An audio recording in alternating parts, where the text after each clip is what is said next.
Wired MIT Tech Review, and somewhat interestingly for this panel, I don't really like AI. I think it's dangerous, I think it's horrible, I hate it, and these two lovely people are going to tell me to go away and hopefully put me in my place. So brief introductions please, Cristina. Hi, thank you for having me, thank you for being here. I'm Cristina Aranda, I am PhD in Linguistics, Master in Internet Business. I am the Chief Marketing Officer of the best software company in the world. We are Intelygenz, we are in Madrid and San Francisco, and I also co-founder of Mujeres Tech to help to get more female presence in the digital sector and get more male allies. Excellent. Nuria?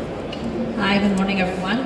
Thank you. So my name is Nuria Oliver. I have a PhD in artificial intelligence from MIT, and I have worked for over 22 years now on building computational models of human behavior from data using machine learning techniques. I worked first at MIT, then at Microsoft Research, then I came back to Spain, and from Spain I created a research group at Telefónica R&D on the topics, and for the past year and a couple months I'm Director of Research in Data Science at Vodafone. I'm also Chief Data Scientist in Data Pop Alliance, which is a non-profit organization devoted to leveraging big data and AI for positive social impact. Okay, all right, thank you. Hands up in the audience who really thinks they understand what AI is. Not so many. Well, half, you know, because I don't know the difference between AI, I don't know the meaning of machine learning, because I don't like it. Is there any way that you can kind of briefly give an overview of what you consider AI to be? Sure. Tell me, it's a massive question, I appreciate it. No, it's okay. I think it's a very fundamental question for everyone to be able to answer, because we coexist with AI systems on a daily basis, so we should know what they are. So AI is a field, usually in engineering or computer science, whose goal is to build intelligent systems, as the name says. Of course, the question is, what is intelligence? Usually the reference is human intelligence, and in the same way as human intelligence is diverse and is multiple, you have multiple intelligences, there are lots of different types of also artificial intelligences. In terms of the techniques that we use to create these intelligent systems, there are very different approaches and very different technical fields within AI. So one field is robotics, the part of robotics that is not about building the actual hardware of the robot, but the part of the robotics of the software, of making it intelligent. That's one area in AI. We have machine learning, statistical machine learning, which has become very popular today because of the exponential growth of deep learning methods, which are methods within machine learning. What would be the difference between those two? Well, deep learning is a type of method of machine learning. So machine learning is the discipline based on building computational models, typically from data. So you have data and you are trying to do something with that data. It could be classify the data, it could be cluster the data, it could be fit a function to the data, and to do that you use mathematical algorithms, which are all from the machine learning area. Within machine learning, one of the earliest models, which I'm sure you've heard about, is the neural network, which was proposed back in the 50s, where the idea was to try to simulate a little bit the way the brain works by having this sort of like neurons that receive inputs in the same way as we receive inputs. We see and we hear and we touch, and then they are able to produce an output, which is an interpretation of the input. Right, okay. So a basic neural network just has an input layer, a hidden layer, which has the neurons, and then an output layer. And this is what we could do until, say, the 2000s. Because computationally we didn't have the ability to train any more complex models. But with the availability of massive amounts of data that we have today, called big data, and the availability of very cheap computation power, we can train very complex networks of neural networks with not just one hidden layer, but maybe 100 hidden layers, and possibly with billions, American billions, so thousands of millions of connections between the different neurons. So that's a deep learning model. So there's different intelligence of AI. There's different methods. There's different methods. As much as in my country, there are different levels of intelligence when it comes to Brexit. Yes. There are some people that understand it's the most stupid thing to do and the longest suicide note in history, and the other ones that voted for it. Well, Peter say that real stupidity beats artificial intelligence every time. Right. So don't worry, because I agree that the human is stupidity, but we have the power right now. It's very interesting. I try to convince you that artificial intelligence is a great field, because it's the first time in the humanity that we became data collectors. Humans, we became data collectors, and we use all the computation power is cheaper, as Nuria said, but who make this possible is the arts, video games, because in the video games they need this computational as GPUs that now they use that artificial intelligence is trying to, for example, in Terminus 7, our artificial intelligence startup in Intelygenz. So we use these GPUs for make cheaper wind land. We produce different molinos de viento. Windmills. Like 140 windmills.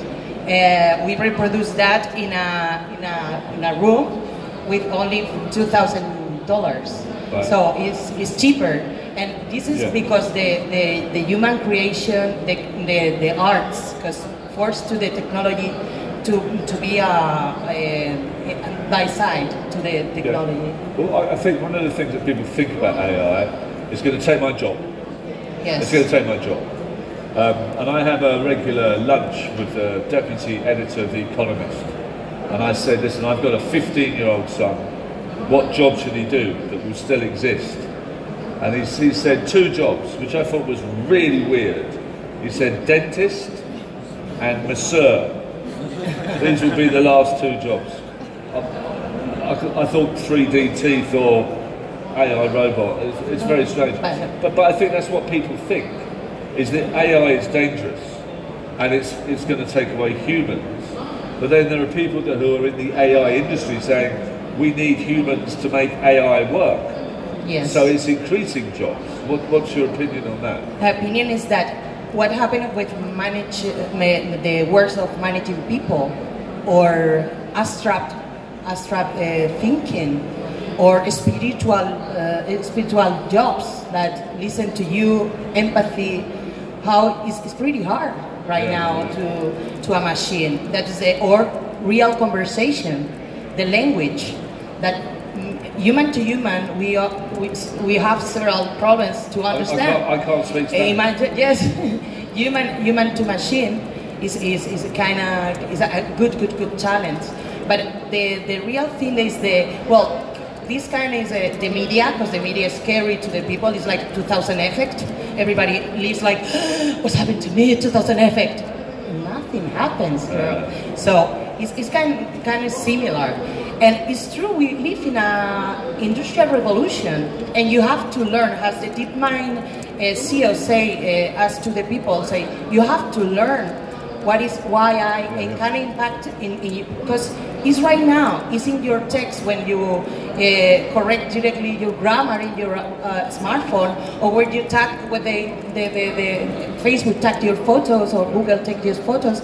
So it's in everywhere right now. I'm in the first wave, right? I'm a writer, and like a photographer or a musician, I've been fucked by technology. I was. You can fucked. use it.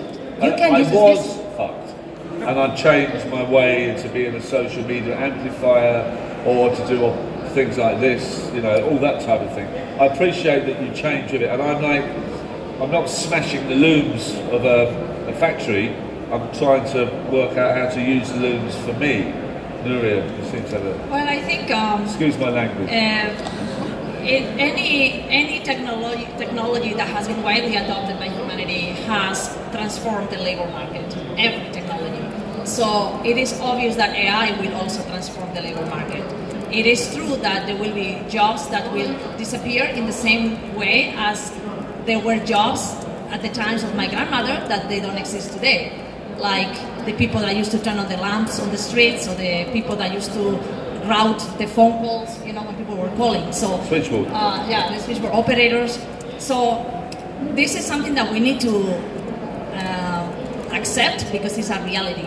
The key is that there will be, and depending on the estimation, there possibly will be more jobs that will be created as a result of this revolution than the amount of jobs that will be destroyed. But will they be good jobs? So the question to me is, so the issue to me is, and I think this is something that is not only regarding AI, it has to do with, in general, technological progress, the mentality that you go to university or you learn a profession when you are in your late teens or your early 20s, and then you spend the rest of your life doing the same thing that you learned, 40, 50 years ago. That concept, I think, is obsolete.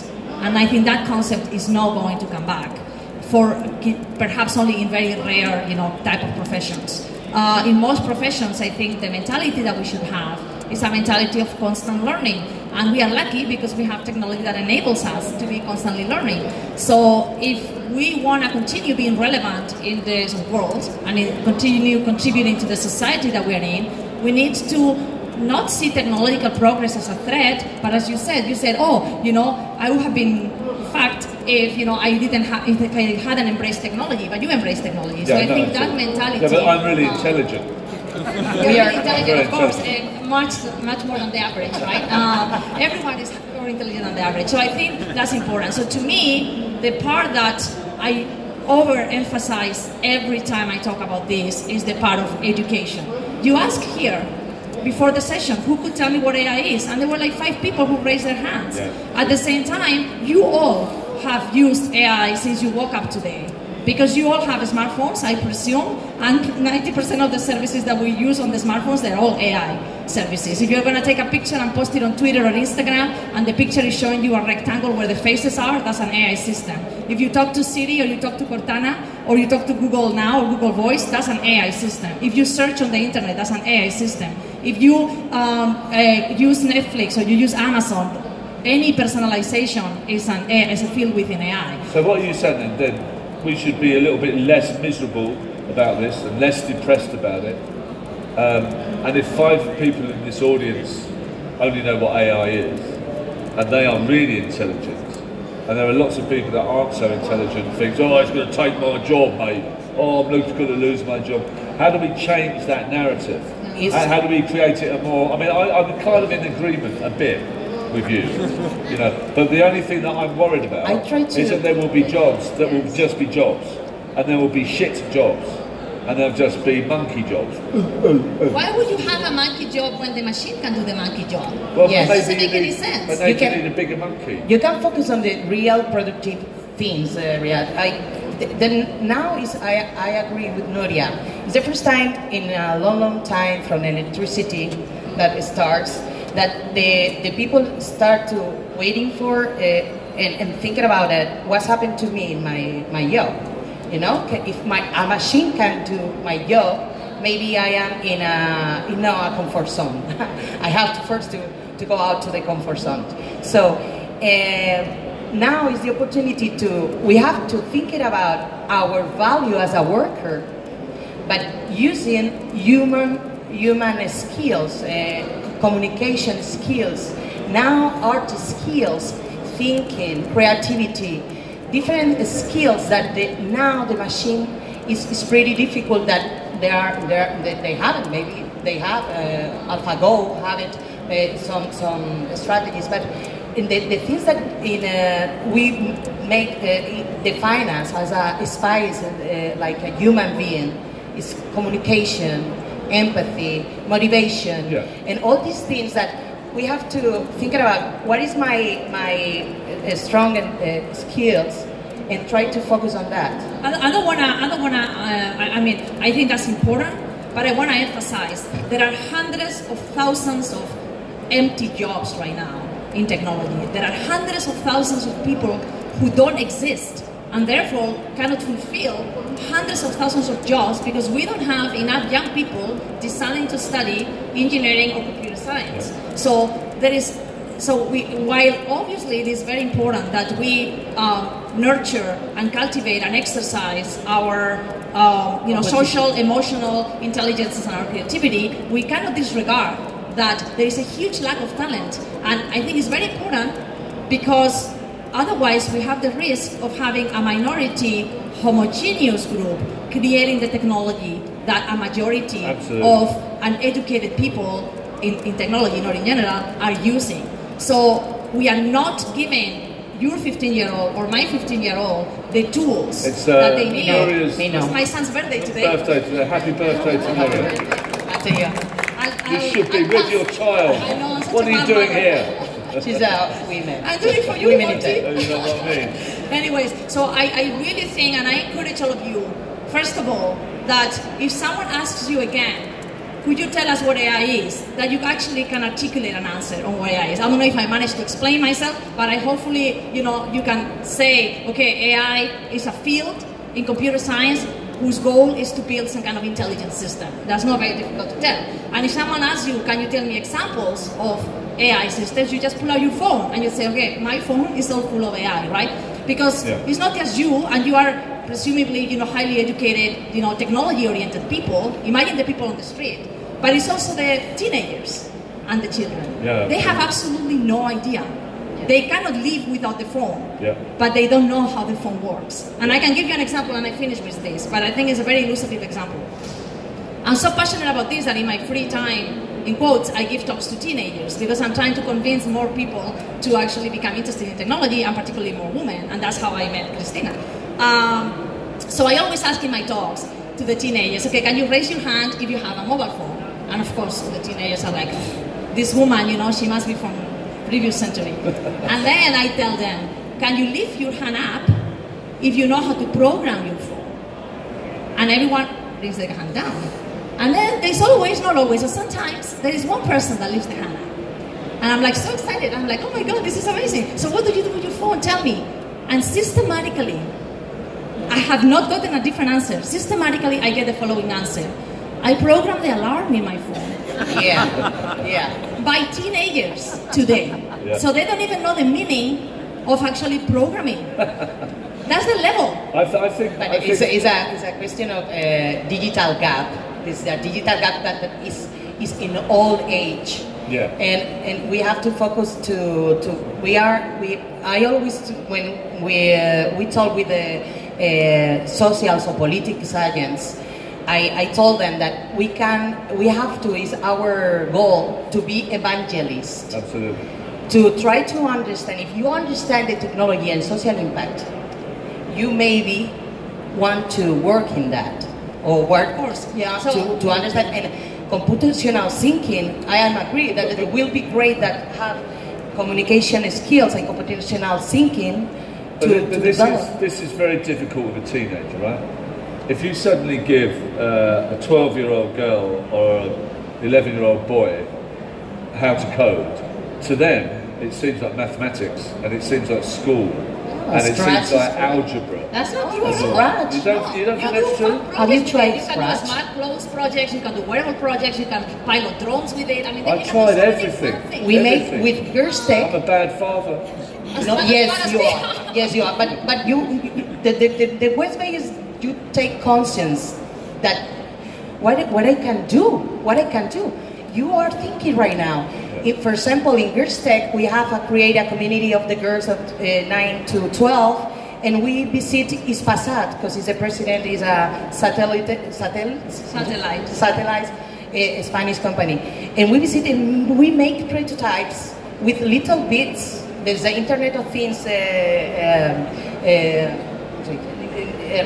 tools, so that's great.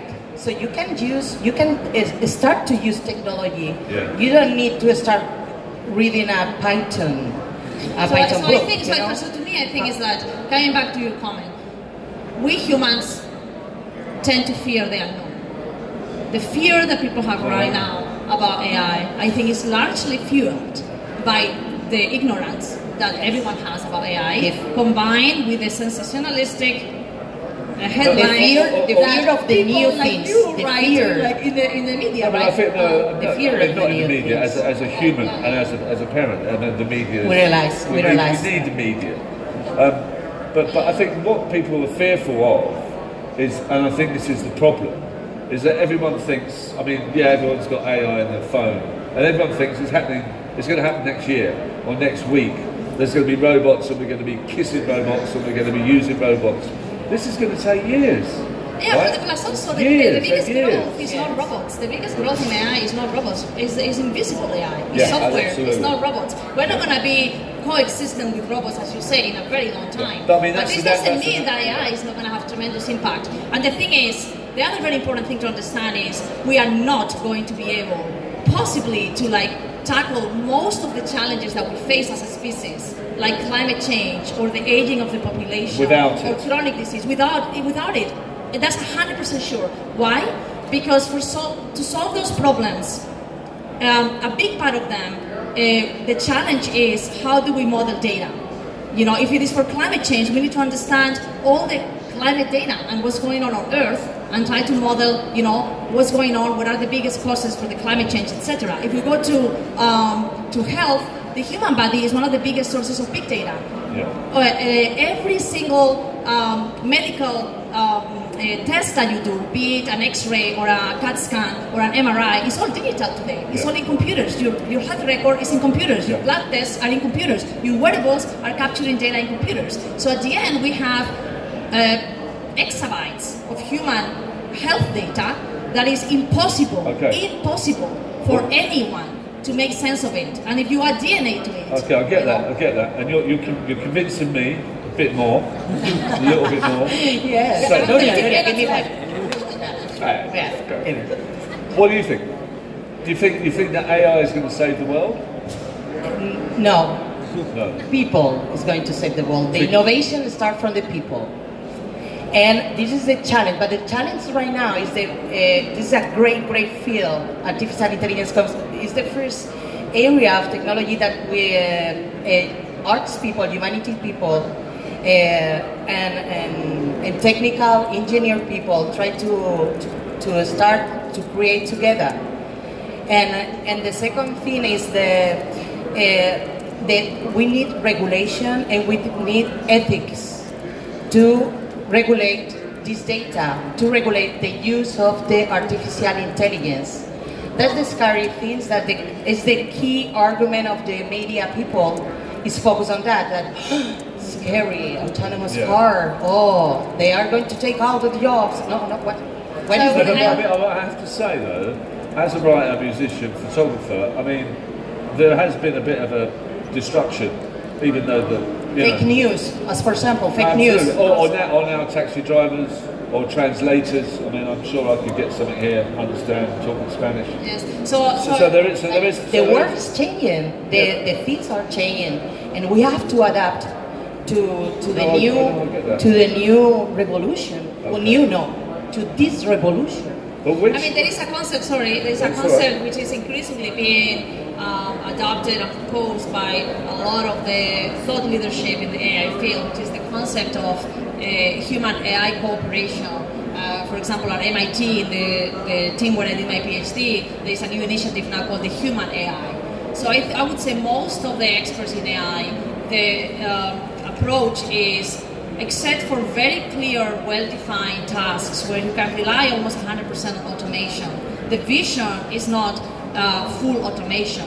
The vision is cooperation with AI systems, where part of the decisions, part of the work is done by computers because they are much better than us at processing huge amounts of data, for example, but the human has a role to play in that incubation. And I think this is something that is not being communicated enough. No, I agree with you. And there was some, maybe we're going to talk about sectors where AI, apart from health or saving the world, climate change, can do that. According to Cisco, about 1 year ago, it was announced that there was a global skills shortage of 1 million people in cybersecurity, where we have weak systems at home. IoT is a stupid password. Our homes are just open doors for people that want to steal our money. Bearing in mind that digital created this internet and our lives and our phones and our AI, and considering that it's infected, you know, it's infected with fake news, it's infected with bad actors, it's infected with useless and complacent technology. Surely cybersecurity could be an area where AI can have a really fast effect.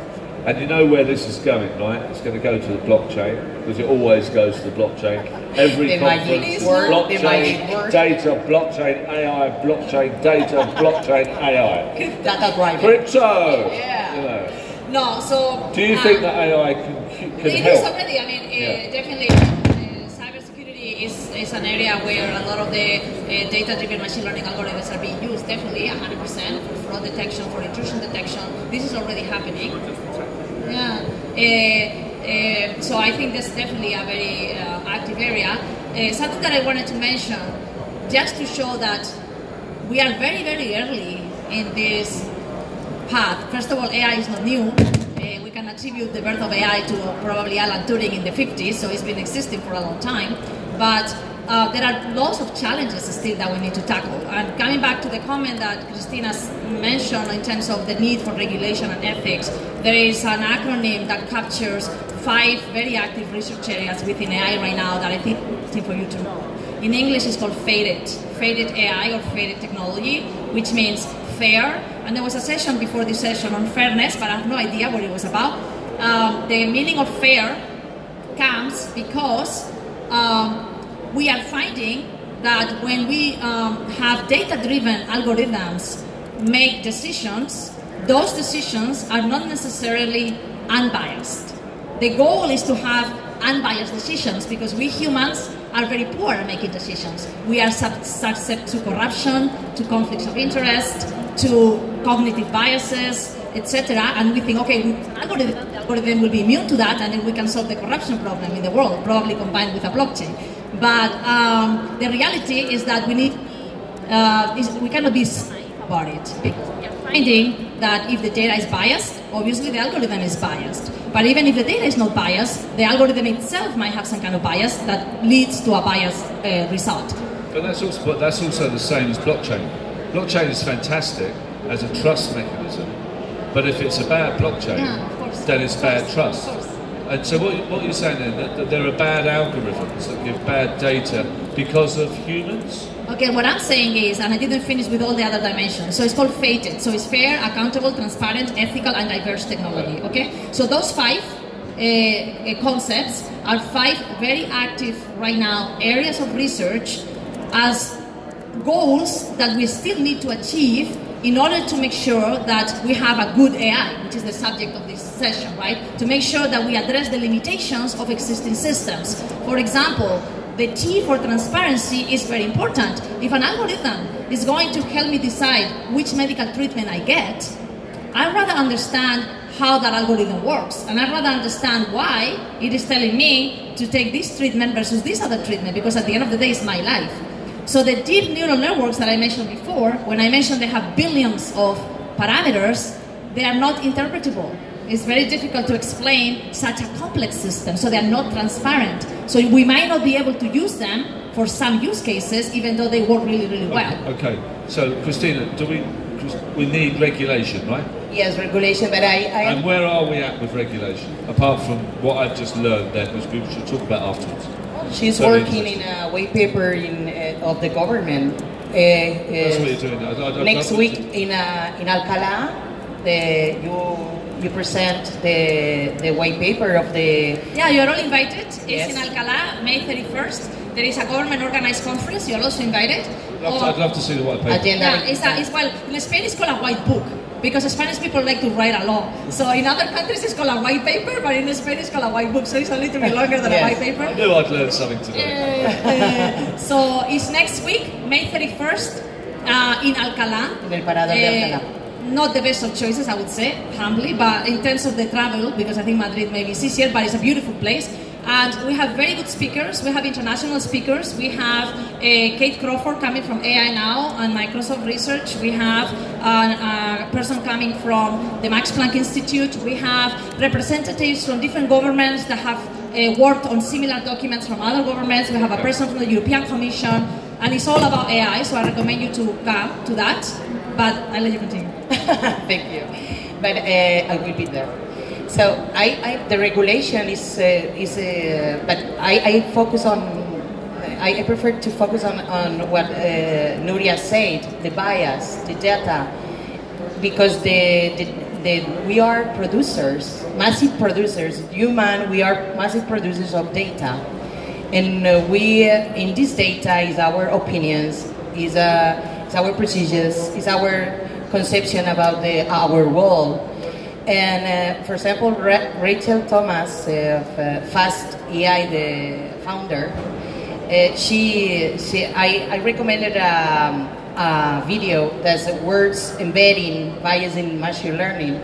She shows how the words that we use to tag the data, they have impact when they analyze on the algorithms or Compass, the platform that the machine learning platform that showed to the police that advised to the police if Afro-American people or white people is the risk of these things, has an amazing and scary social impact. It's a Black Mirror chapters. There's a very interesting company in the UK called Lingua Brand.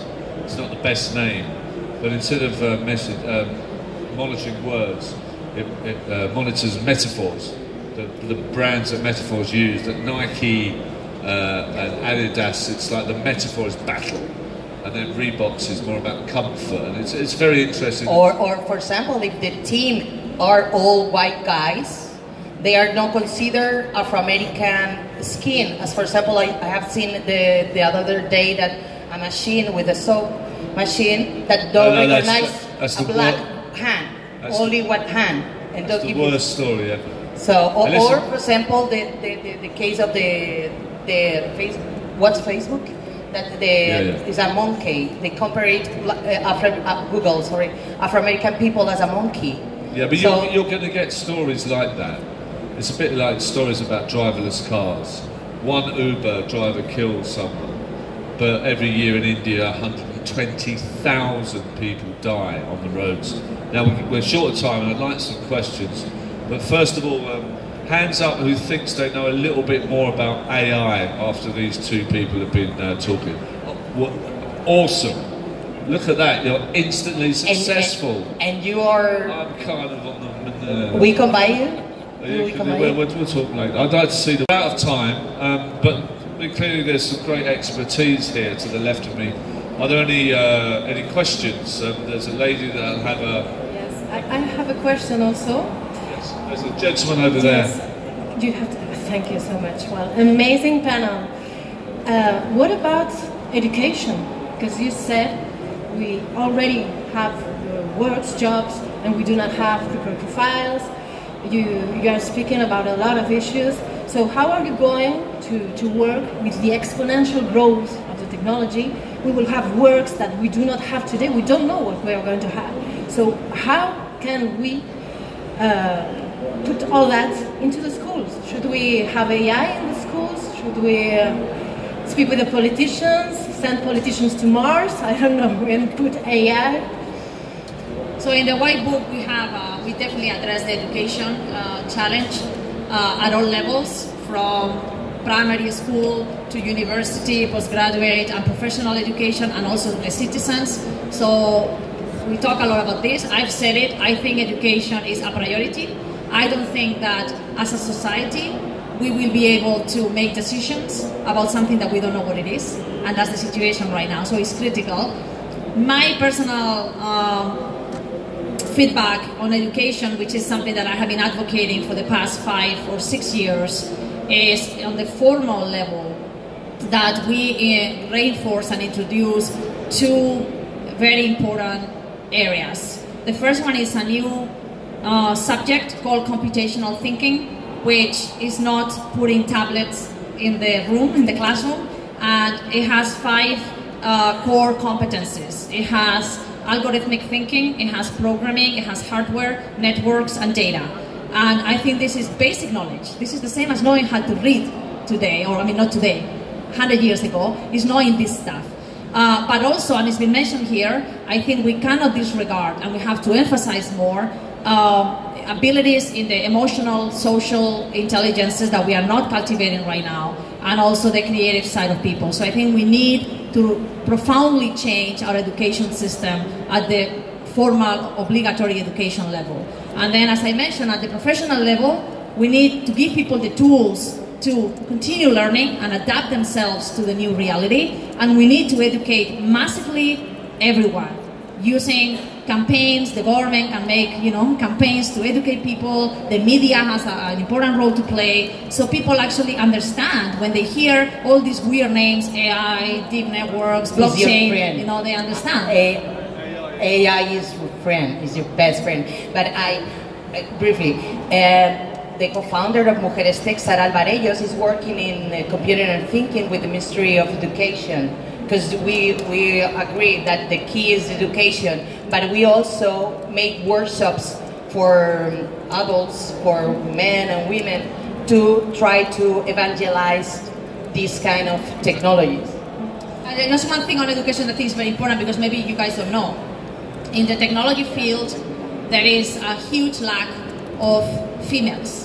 Just to give you an idea, the percentage of women that have technical positions in technology companies is less than 20%. The percentage of women that choose computer science in Spain right now is less than 10%. So if every child studies computational thinking, we can eliminate the gender of technology. Because in the same way as no one thinks that reading is something that boys do or girls do, because everyone knows how to read. If everyone understands technology from the time they are 6 years old, and everyone uses it, like uses a pen, or a pencil to draw, then we can actually eliminate the gender gap, which is we hack the stereotypes. Sorry. My name is Enrique Fuentes. Quick question. You are talking about a new industrial revolution, or second industrial revolution, which I completely agree. We have gone through that before.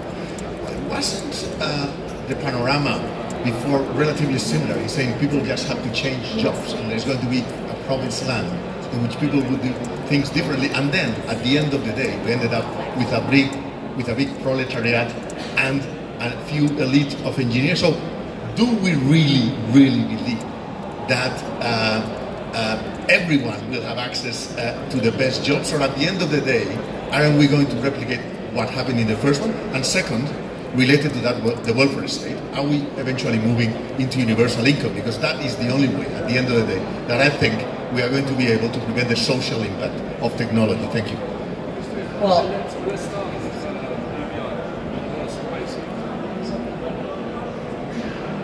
okay. So this is a utopic. The great job, or the great job. Well, the job you have to work yourself in your job or your position. You have to try to learn about for example, I'm talking about me. I am a Spanish philologist, and I realized that I don't get any money with this field. So I do a PhD in linguistics applied to marketing, and now I realize that all these theories use the chatbots or knowledge graph and all these things. So this is in technology area or digital area. There's obsolescence of education, obsolescence formative, and this is the mindset that you have to understand. What Nuria said, the stop. So you work in this area, you work in this job, but during 10 years, this finish. The modern people say that go out to the comfort zone. No, the comfort zone, no, is the time that we live in. I think what the gentleman was saying is that previous revolutions have created rich and poor, right? The proletariat, I think you described it as, for those that don't know. I think maybe what you did say is that technology is AI going to increase that disparity, or is it going to make it more equitable and more egalitarian? Is it dangerous politically as much as it is? Well, politically, is the people. Well, is our goal to try to understand to the public opinion, to the politics, that the impact of this technology. So is our goal. I talked with the Digital, this is a Spanish digital economy cluster, that we have to explain to the politics the impact of politicians, AI, blockchain, all these areas, because they have to impact in economics and in social and all these things. So my answer is, if we don't do anything, yes. I think if we don't do anything, we will have the situation that we have right now, where the vast majority of people don't know anything, and there will be an elite of people who know and who will be controlling and have tremendous power over the rest of the world. So I think that's critical. Even if we do something, it is true, and there are experiments, sorry Monty, and there are experiments, many experiments actually, on universal basic income in different places. So it is conceivable that that could be a solution for, at least a fraction of the population. But something that is more philosophical is, how does a human being handle not having a clear purpose with their lives? So at the end of the day, we humans ask a lot ourselves about our purpose for being here. Why am I here? Maybe an animal doesn't really, depending on the animal, but most animals don't have those philosophical questions that we do, because it is a driver and it's a motivator for us to know what our purpose is. And a lot of us find a lot of purpose through our work. Not all of us, but the ones that we are lucky because we really like our job, we find a lot of purpose. So if you're in a situation where you have a vast majority, the equivalent to the proletariat of people, for whom the world is magic, they have no idea what's going on, they don't understand anything, someone else is building it, and they cannot identify a purpose in their lives, then you have a dangerous situation. And that's why I have emphasized education so much. But I agree that it is it's not easy to implement such a profound educational change. It actually is impossible without politicians knowing what this is about, and also without people demanding. Politicians stayed during 4 years, and I give the... UBI, I think, this guy, just said about UBI. It's in a lot of people's interests, the technology companies for UBI, so people can still buy their products, right? So you can still buy an iPhone, or you can still buy a box set. So it's not as amazing as I think it is. I think this gentleman here is either telling me to shut up or wants to ask a question, and it's the last question.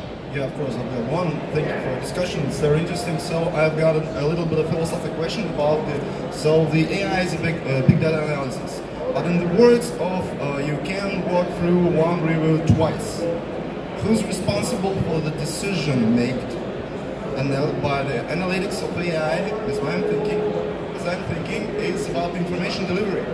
Information delivery to the moment, but the decision is for the man. So what is the role of AI? The question is, who's responsible for the decision made by AI? So that's the A of accountability.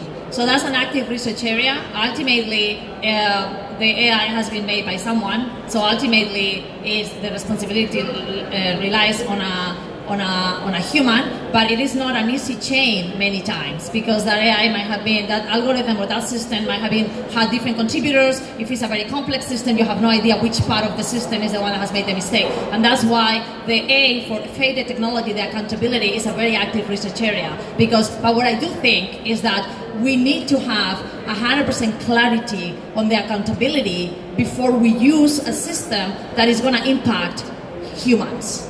We cannot just use systems that are black boxes, that we have no idea how they work, that we have no idea of the accountability, and then something happens and you're like, oops, we cannot allow that to happen.